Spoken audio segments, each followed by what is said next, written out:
Sharon देश का गुलाब है, तराइयों में का शोषण फूल। అది మా ఆశ, మా ప్రార్థన తప్ప మరొక ఉద్దేశము కాదు. అయితే ఇక్కడ ఒక్క మాటను మీకు జ్ఞాపకం చేస్తాను. ఇందాక ఆ మెన్న మాటలో ఆలోచింపజేసింది ఏంటంటే, మనం ఎన్నెన్నో ఈస్టర్లు కానీ చాలా చేస్తున్నాం, దొంగ ఏమీ చేయలేదు, ఒక్కరోజే రక్షింపబడ్డాడు అనేటువంటి మాట వాడా. నిజమే, కానీ ఆ దొంగ ఎందు నిమిత్తం రక్షించబడ్డాడు అంటారు? ఆ పై వచ్చిన భాగాలు మీరు చదివితే లూకాసు వార్త 23, నేనేం ప్రసంగం చేయను కానీ ఒక 5 నిమిషాలు, మనకి ఇంకా సమయం ఉంది కనుక నేను జస్ట్ 2 మాటలు జ్ఞాపకం చేస్తాను, మిగిలిన వారు కూడా అర్థం చేసుకునండి. వేలాడదీయబడిన నేరస్తులలో అక్కడ 39వ వచ్చిన భాగం చూస్తే, ఒకడు ఆయనను దూషించాడు. 2 దొంగలు ఉన్నారు, ఒకడు ఆయనను దూషించాడు. దూషిస్తూ ఏమంటున్నాడు? ఇతరుల వల్లే దూషించాడు. దూషిస్తూ అట, నిన్ను నీవు రక్షించుకునము, మమ్మల్ని కూడా రక్షించు. ప్రియులరా, వాక్య భాగం అనేది ఇప్పుడు మీరు అనుకోవచ్చు, పాస్టర్ గారు మీరు బైబిల్ కాలేజ్ చదివారండి, లేదా రాజు బ్రదర్ చదివారు, ఎఫ్సిబా గారు చదివారు. అలా కాదు, మీరు కూడా నేర్చుకోగలరు. ఎలాగూ వాక్యాన్ని ఏదో చదవమన్నారు దడ చదివేస్తే అది మనకు రాదు. వాక్య భాగాన్ని దాన్ని చాలా జాగ్రత్తగా క్షుణ్ణంగా దాన్ని చదవాలి, దాన్ని అర్థం చేసుకునే ప్రయత్నం చేయాలి. ప్రియులరా, దాన్ని అలాగే చూద్దాం. అతడు ఏమన్నాడు? నీవు క్రీస్తువు కదా, నిన్ను నీవు రక్షించుకో, మమ్మల్ని కూడా రక్షించు అని అన్నాడట. వేలాడదీయబడినటువంటి 2 దొంగలలో ఒక దొంగ అంటున్నాడు యేసయ్యతో, నీవు క్రీస్తువు కదా. దాని అర్థం ఏమిటి? ఈ మాట మైండ్లో పెట్టుకోనండి. నిన్ను నీవు రక్షించుకో, మమ్మల్ని కూడా రక్షించు అని అన్నాడు. 2వ వాడు ఏం చేశాడో తెలుసా? వాడిని గద్దించి, నీవు అదే శిక్షా విధిలో ఉన్నావు గనుక దేవునికి భయపడవా? దాని అర్థం ఏంటి? ఒక దొంగ దేవునికి భయపడలేదు అని అర్థమవుతుంది, ఒక దొంగ దేవునికి భయపడ్డాడు. 2వది అక్కడే వాక్య భాగం నేను ఎక్కడి నుంచో తెచ్చి వివరించట్లేదు, ఎక్కడున్న దాన్ని వివరిస్తున్నాను చూడండి. మనకైతే ఇది న్యాయమే. మనకి ఇది న్యాయం అంటే ఏంటి? దాని అర్థము సిలువ మరణము, లేకపోతే ఇలాగ సిలువ వేయట, ఇలాగ వేలాడదీయట మనకు న్యాయం, సమ్మతం. ఇది అన్యాయమేమి కాదు. అయితే అక్కడ ఏమంటున్నాడంటే, తగిన ఫలము మనం పొందుకుంటూ ఉన్నాం. అయితే అక్కడ ఇంకో మాట అంటాడు, కానీ ఈయన ఏ తప్పిదమో చేయలేదు. ఈ మాట గమనించాడు. మనం తప్పు చేసాం, శిక్ష అనుభవిస్తున్నాం.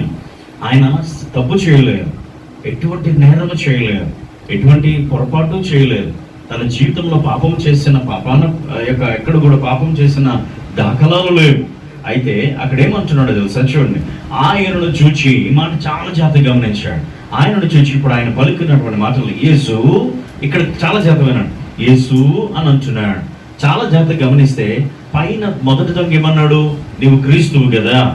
ఆ మాట చాలా జాగ్రత్తగా. ఇతనేమన్నాడు? యేసు. ఆ పిలుపులో చాలా జాగ్రత్త. యేసు అనే మాటకి రక్షకుడా, మమ్మల్ని రక్షించువాడా, మమ్మల్ని ఉద్ధరించువాడా, మమ్మల్ని రక్షించడానికి ఇలా యతించిన వాడా. చూడండి అక్కడ ఎంత మాట ఉందో.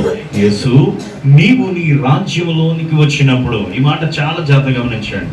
నీ రాజ్యముతో వచ్చినప్పుడు, ఆ మాటల్లో ఎంత అర్థం ఉందండి. అంటే ఆయనకు ఒక రాజ్యం ఉన్నది, ఆ రాజుకు రాజు, ఆ రాజ్యానికి రారాజు ఆయన అన్న విషయాన్ని గుర్తించాడు. రియలైజేషన్ ఏమైనా ఉన్నదా? గుర్తింపు అనేటువంటిది వచ్చింది. ప్రియులరా, మీకు మాట చెబుతాను. జక్కయ్య ఇంటికి యేసుస్వామి వెళ్ళినప్పుడు, ఇదిగో ఇది ఎలాగని పెద్ద ప్రసంగం చేయలేదే. జక్కయ్య, ఇదిగో నువ్వు ఇలాగున్నావు, నువ్వు తప్పులు చేసావని ఎక్కడ వేలెత్తి చూపలేదే. కానీ మార్పు ఎలా కలిగిందంటే లోపల కలిగింది. యేసయ్య రాకతో అతనిలో మార్పు కలిగింది. ప్రియులు, ఈ మాట గమనించండి. మార్పు అనేది లోపల సంభవించేదే కానీ వెలుపల వచ్చేటువంటి ప్రాముఖ్యంగా ఉన్నటువంటి ఒక ప్రేరణ బట్టి కాదు. 2వది, అతడు ఏం చేశాడంటే తన తప్పును తాను గుర్తించాడు. ఆయనకి ఒక దైవజనుడు అంటాడు, చాలా సంవత్సరాల కిందట, ఇప్పటికీ ఒక 20 సంవత్సరాల కిందట రంజిత్ తోఫీర్ గారు ఒక పాట రాశారు. నేను చూచిన కనులతో ఈ లోకమందు ఎవరినైనా నేను కనలేను స్వామి. అంటే ఈ కనులతో నేను కనలేను, చూడలేను. నిన్ను చూచిన కనులతో ఎవరిని కూడా కనలేను. అంటే ఆ మాట చాలా దైవజనుడు అన్నట్టు, మనము దేవుణ్ణి చూస్తే మనం ఏమిటో మనకు అర్థమవుతుందట. మన లోపం ఏమిటో మనకు అర్థమవుతుంది. ఆయన పరిశుద్ధుడు, మనం పాపులం. ఈ దొంగ అదే పని చేశాడు. మళ్ళీ వనిత గారు ఆపేశారు, పాస్టర్ గారు ప్రసంగిస్తున్నారు అన్నది కాదు, మిగిలిన వారు కూడా నేర్చుకోవాలి అన్న ఉద్దేశంతో తెలియజేస్తున్నాను. యేసు ఆ మాట చాలా జాగ్రత్తగా గమనించండి. యేసు అని అన్నాడు. మరొక చోట కొంతమంది దేవా అన్న మాటలు ఉన్నాయి, లేదా దావీదు కుమారుడా మమ్మల్ని కరుణించు అన్న మాటలు ఉన్నాయి, యేసు ప్రభువా అనేటువంటి మనసారా పిలిచిన సందర్భాలు ఉన్నాయి. ఇతడు నోరారా పిలుస్తున్నాడు, యేసు నీవు నీ రాజ్యములోనికి వచ్చినప్పుడు. ప్రియులని మాట గమనించాడు. అతనికి రాజ్యం ఉన్నది, అతడు నేరస్తుడు కాదు, అతడు మనలాంటి దొంగ కాదు అని గుర్తించాడు. మీకు అర్థమవుతుంది, ఆయన మనలో ఒకని వంటి వాడయ్యాడు. ఆయన మనలను తేలిగ్గా తీయడానికి లేదు. మిగిలిన దొంగ, మిగతా దొంగ, రెండవ దొంగ, లేకపోతే మరొక దొంగ ఏమన్నాడంటే, నీవు క్రీస్తు అయితే ఏమన్నాడు, నిన్ను నీవు రక్షించుకో, మమ్మల్ని కూడా రక్షించు. అందులో డిమాండ్ ఉంది, ఒక రకమైనటువంటి ఒక వాదాన్ని అక్కడ మనం చూస్తున్నాం. నువ్వు రక్షించుకో ఒకసారి. మిగతా వాళ్ళు కూడా అదే అన్నారు, నువ్వు యూదుల రాజు అయితే నిన్ను రక్షించుకో, నువ్వు అందరినీ రక్షించావు కదా, ఉద్ధారకుడు కదా, ఇప్పుడు నిన్ను నువ్వు రక్షించుకో అనేటువంటి మాటలు వినపడ్డాయి. కానీ ఇక్కడ ఎంత విధేయత చూడండి, నీవు నీ రాజ్యములోనికి వచ్చినప్పుడు నన్ను జ్ఞాపకం చేసుకో. ఆ మాట అనడం with in fraction of seconds అండి. యేసయ్య ఎంత మాట అన్నాడో చూడండి అక్కడ. అందుకు ఆయన వానితో, నేడు నీవు నాతో కూడా పరదేశులు అని నిశ్చయముగానే, చాలాసార్లు నిశ్చయముగానే మాట తెలుగులో అనువదించారు. కానీ ఇంగ్లీష్లో కేజేవి బైబిల్లో 1611లో రాసిన కింగ్ జేమ్స్ వర్షన్ బైబిల్లో ఏమనుంటదంటే, verily verily I say unto you అని ఉంటుంది. అండ్ అగైన్ అగైన్, మరలా వెరీలీ వెరీలీ అంటే ఖచ్చితంగా, ఖండితంగా, నిశ్చయముగానే ఒక్క మాటలు అనువదించారు. కానీ గ్రీక్ భాషలో, ఒరిజినల్ భాషలో 2 మార్లు ఉంటారు. మరలా చెప్తున్నాను అని అంటామే, మరలా చెప్తాను, మరలా బాబు మర్చిపోకు కందిపప్పు 1 kg, ఓ బాబు మళ్ళీ మర్చిపోదు అని 2-3 సార్లు చెప్తే అదే మనం మర్చిపోదు. ఎప్పుడైనా చూసాం, మనకు ఉన్నది అది. కానీ యేసు స్వామి ఆయన 2 మార్లు నొక్కి ఒక్కనిచ్చి అనమాట, నేడు నీవు నాతో కూడా పరదేశులతో నిశ్చయముగా నీతో చెప్పుచున్నాను. ఒక ఆయన బాప్తీసం తీసుకోలేదట. పాస్టర్ గారు చెప్పారట, బాప్తీసానికి, రక్షణకి ఇదే అనుకూలమైన సమయం, బాప్తీసం తీసుకోండి అయ్యా అని అంటే, ఏం సార్ బాప్తీసం తీసుకోకపోతే పరలోకం పోమా అని వాదించాడట. పాస్టర్ గారు అన్నారట, బాప్తీసం నువ్వు రక్షణ పొందితే చాలా అయ్యా, బాప్తీసం నిమిత్తం ఏం కాదు అని, కానీ బాప్తీసం పొందాలి అని అన్నాడట. ఆయన అన్నాడట, చాలా తెలివైనడు కదా, శిలువ మీద ఉన్న దొంగ ఏం బాప్తీసం తీసుకున్నాడు సార్ అని అన్నాడట. అప్పుడన్న పాస్టర్ గారు అన్నాడు, చాలా తెలివైనడు కదా, అబ్బా పాస్టర్ గారిని గోడి కొట్టించాను, మళ్ళీ చిక్కుల్లో పెట్టాను అనుకున్నాడు. ఆ పాస్టర్ గారు అన్నాడు, అయితే నిన్ను కూడా శిలువ వేద్దాం పదా అన్నాడట. ఆ శిలువ మీద ఉన్నాడు కాబట్టి దిగొచ్చే ఛాన్స్ లేదే కదా. మీకు అర్థమవుతుందా? కాబట్టి నేను నాతో కూడా పరదేశులు ఉండు అన్నాడు. లోపల అంతరంగికంగా మార్పు పొందాడు. కాబట్టి వెంటనే మనం ఏమనుకుంటాం, శిలువ మీద ఉన్నదంగా నిజమే, అతడు బాప్తిసం పొందలేదు, ఇందా వనిత గారు మనలాగా ఈస్టర్ జరుపుకోలే, గుడ్ ఫ్రైడే జరుపుకోలే, ఆదివారం చర్చికి వెళ్ళలే, బైబిల్ చదవలే, ఏమి చేయలేదంటే మనం కూడా ఏం చేయక్కర్లేదని ఆ టైంకి చాలా తెలివిగా దేవుడు నన్ను రక్షించు అంటే అయిపోద్దా? నా చిన్నప్పుడు ఒక కథ వినేవాడు. ఆ కథ ఎలా ఉండేదంటే, ఒక ఆయన గడ్డ రోజు పొలంలో పంట అంతా కూడా మాయమైపోతుందట. ఒరే, నా పొలంలో పంట చేతికి వచ్చాక ఎవడో దొంగిలిస్తున్నాడరా అని చెప్పి రాత్రులు కాపలా ఉందామని అక్కడే మంచం వేసుకొని పడుకోవడం ప్రారంభించాడట. అయినా సరే పంట అంతా, మేత సగం మాయమైపోతుందట. ఏంటి పంట అంతా కూడా మాయమైపోతుంది, దీన్ని ఎలాగైనా అంతు చూడాలి అనుకొని అక్కడే ఉంటున్నాడు. సగం రాత్రులు నిద్రపడేస్తుంది, మళ్ళీ నిద్రపోతున్నాడు.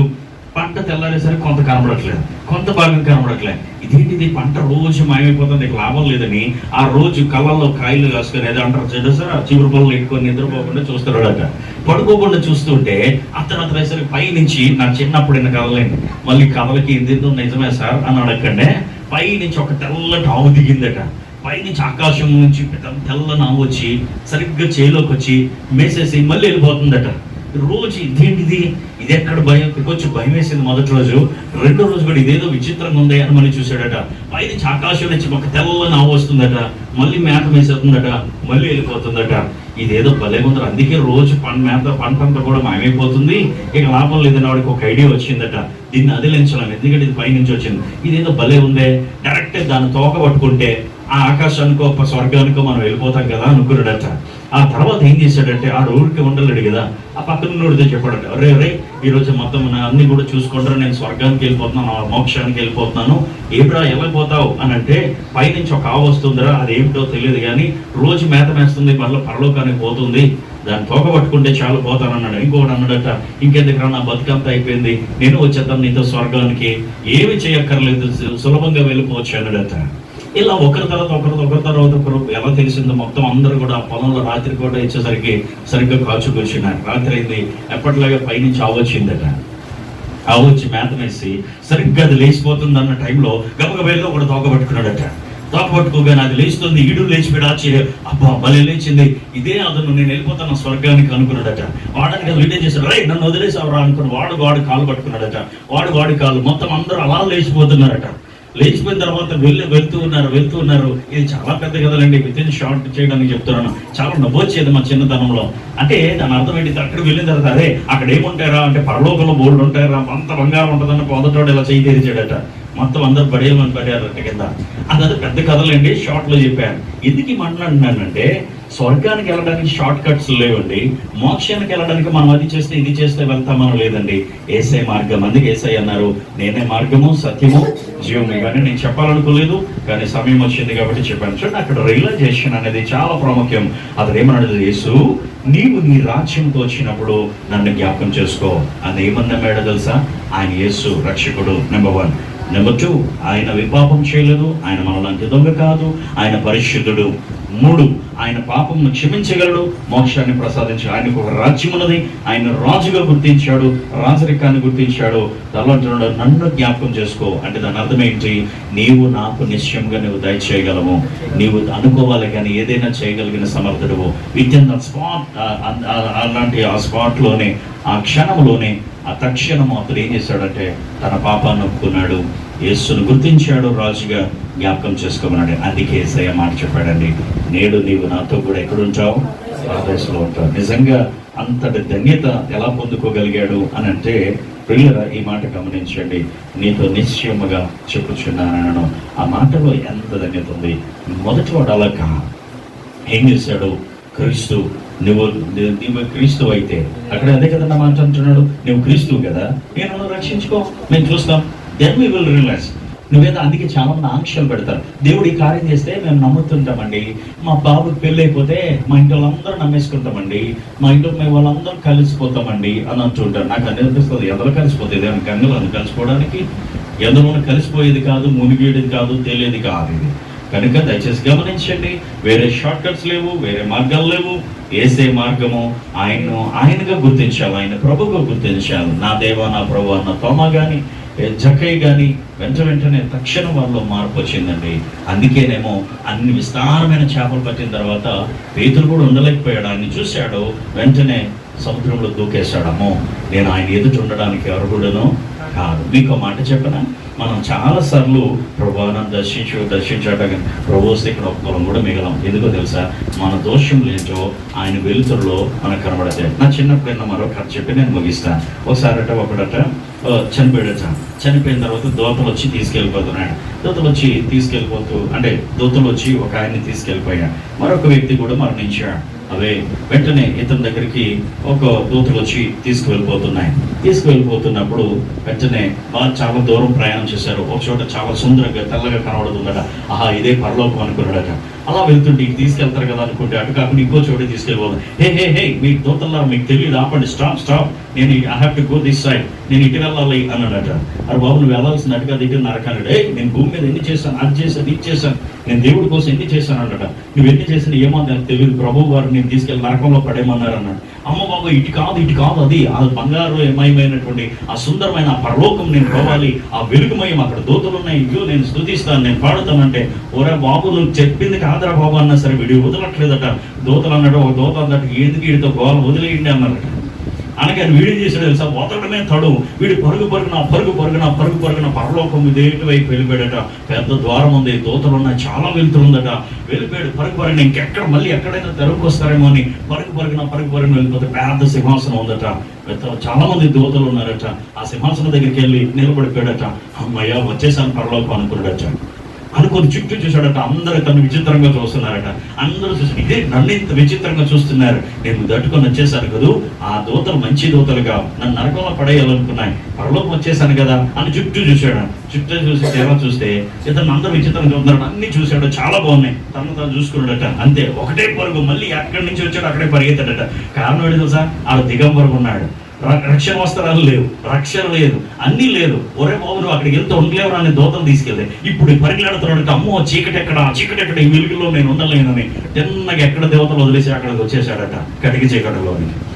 మనం కొన్నిసార్లు అనుకుంటాం, అందుకే మనం ఆయన తట్టు చూస్తే మనకు వెలుగు కలుగుతుంది.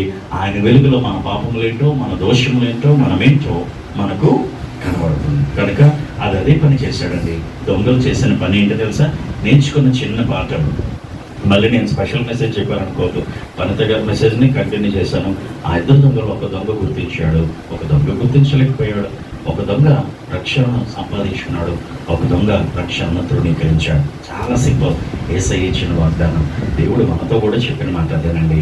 మనం ఒప్పుకొని మనం రియలైజ్ అయ్యి మనం గుర్తించాలి, కానీ ప్రభుత్వం మనం పరమం దొరుకుతాం. ఈ మాటలు దీవించాను గాక. ఈ సమయంలో పాట పాడి దేవుడికి నామాన్ని మహిమపడతాం.